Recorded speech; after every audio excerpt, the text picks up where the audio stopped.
That Trump Tower meeting was what the liberal media hung its hat on for months. It turned out to be a complete dud. If you don't want to take my word for it, Mueller is saying the same thing in the report, of course. My next guest found something a little suspicious in the report, though.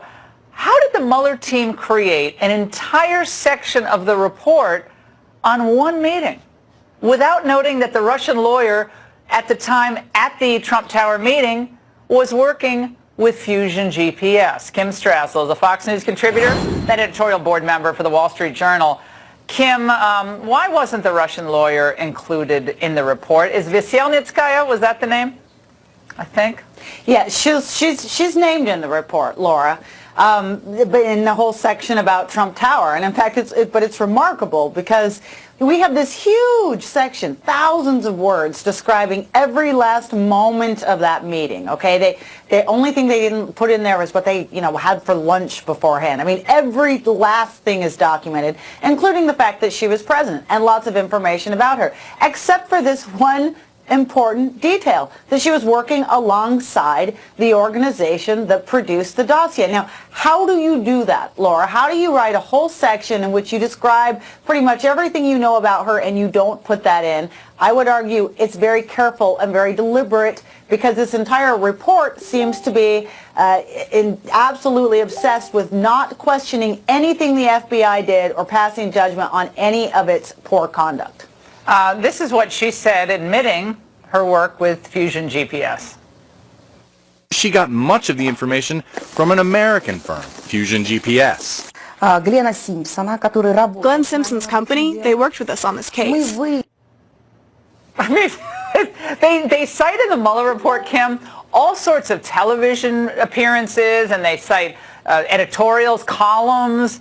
There's lots of media sources. They could have just cited that, I guess. I mean, it is, and that part of the entire part of the report dealing with obstruction read like an op-ed. I mean, it really, always the credibility went against Trump. The benefit of the doubt was with the deep state actors, and all the rest of it against Trump.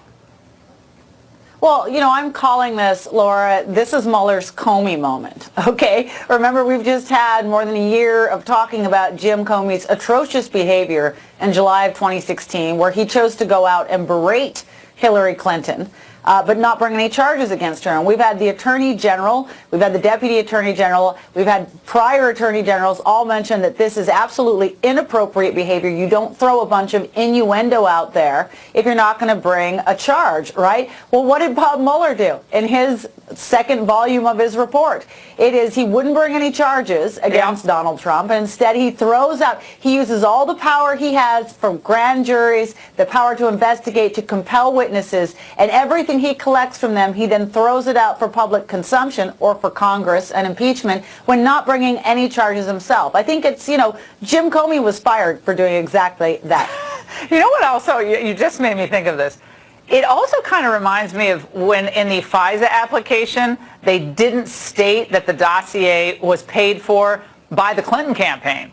And in the report, they don't state that Veselnitskaya worked with Fusion GPS, which was, had the relationship with Clinton. It's like a double track deal. It's bizarre. Well, there's examples of this everywhere, all through the Mueller report. In fact, you can barely find a reference to the dossier. Now look, let's just be honest. The entire reason, or one of the main reasons, I should say, the FBI was conducting this investigation was because of the information in the dossier. One of the reasons that we ended up with a special counsel probe was because of this dossier. How do you write a 448-page report and never mention the dossier? Because it's embarrassing for them. It's sort of, well, right, because they know that now everything that was in it has been discredited. They couldn't verify any of it. And so to acknowledge that would be a dramatic knock on the FBI. And of course, this report was all about exonerating the FBI and Jim Comey and making up for the fact that he was fired, etc. Yeah, but Carter Page gave a few lectures in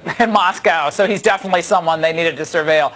That whole section of the report was ridiculous as well. Kim, phenomenal reporting on this entire saga. There's a lot more to come, and we really, really appreciate your voice out there. Thanks so much. You too, Laura. Thanks. And up